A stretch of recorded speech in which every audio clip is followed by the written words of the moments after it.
Are we just using polygyny as a scapegoat because it's taboo, because it's not put out there as equal as monogamy?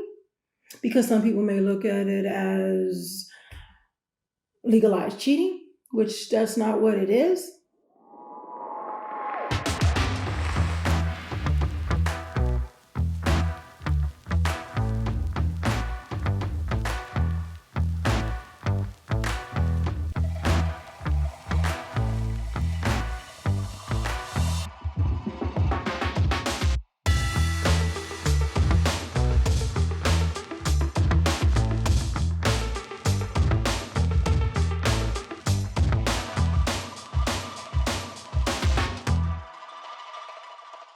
Assalamu alaikum, peace. It's your coach, Coach Nyla, one of the co-founders of Outstanding Personal Relationships, as well as co-author of the book, Let's Talk Polygyny Uncensored.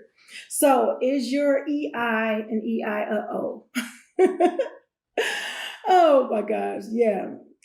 EI, for those who don't understand what that is emotional intelligence. And I'm pretty sure you guys are more than intelligent enough to figure it out that the EI stands for emotional intelligence. The interesting thing is that the reason why I asked this question, because I think about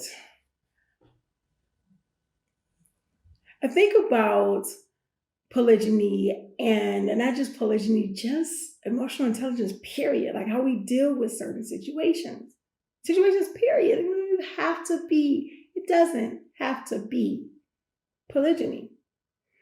However, when we talk about polygyny, we talk about emotional intelligence a lot because we say, am I emotionally intelligent enough to handle my husband being married to someone being married to someone other than myself? Listen carefully. I'm not stating this video as a video only for first wives, because people will see that and they'll hear it, but it will hear it with a bias. Or say, talking about first wives. No, I'm talking about those who feel this and can get this message, period. That's a question I, as an incoming wife, ask myself. Can I be emotionally intelligent enough to handle being married to someone who's married to someone else? Period. Can I handle the jealousies that may come? Can I mind my marriage? Meaning, can I focus on what will make our marriage great? Can I build a relationship with my co-wife? Or do I just look at her as my husband's other wife? Or the mother of his kids? Or those type of things like that. Can I look at her as my family? Can I look at her children as my babies, my bonus babies? Can I handle issues that may arise if my children and her children may not get along? Your siblings. My siblings and I came from the same mother, and sometimes we don't get along. So, am I going to make any and every challenge that we go through polygyny based?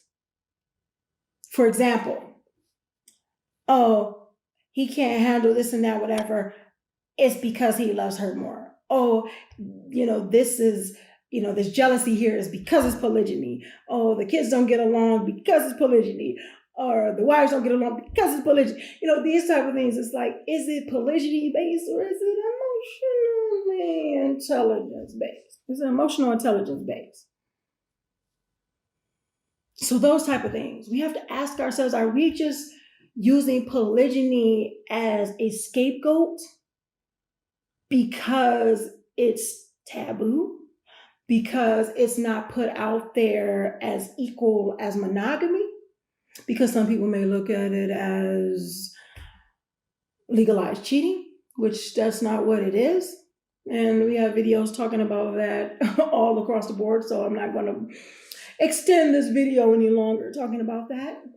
However,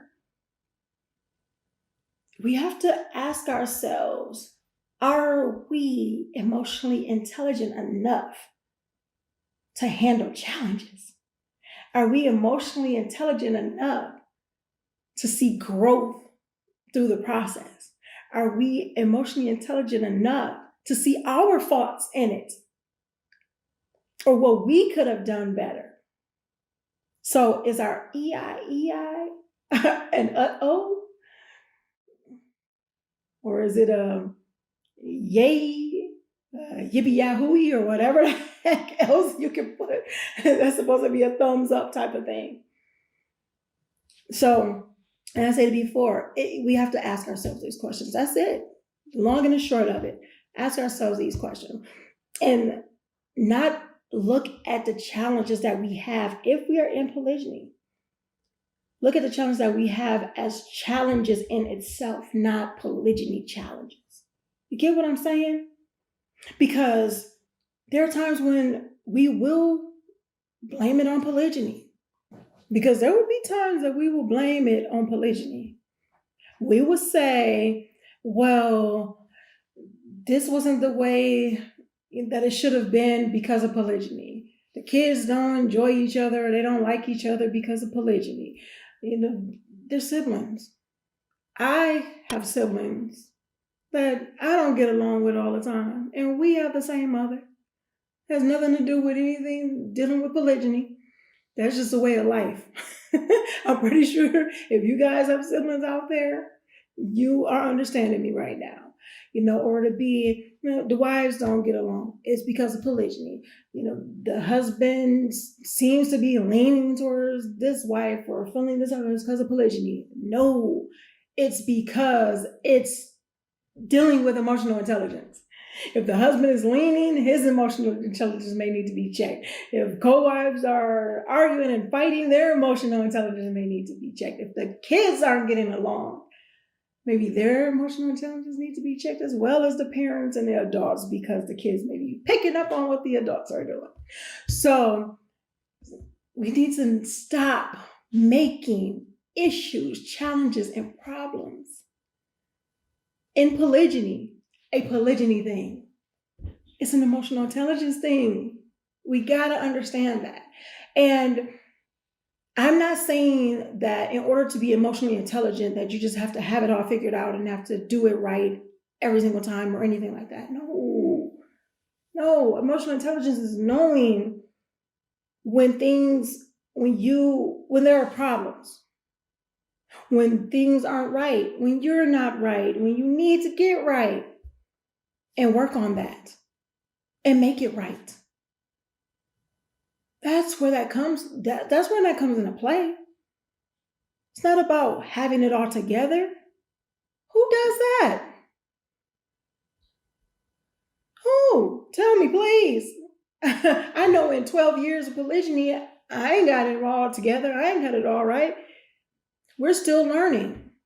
We're still growing because you're learning new things consistently all the time. Because even in our first years, they didn't have what we are putting out there now. We didn't have what we are putting out there now.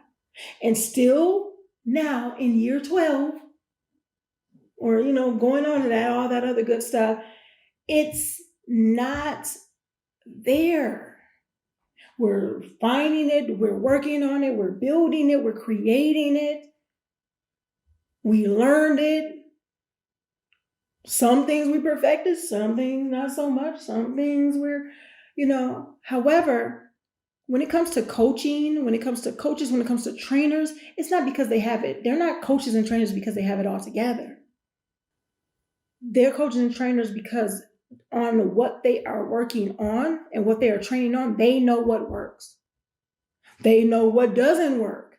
And they know how to get people to be their best selves and what it is they are trying to be their best selves in.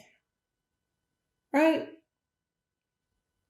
And right now, we want you to have your best selves be emotionally intelligent. And that's period. That's all around the board. Like I said, it doesn't have to be a polygyny thing. You know, when we are getting ourselves right for life, getting ourselves right for ourselves, getting ourselves right for whatever it is we're getting ourselves right for, mainly for our relationships with ourselves, first of all, with our Creator, with ourselves, and others.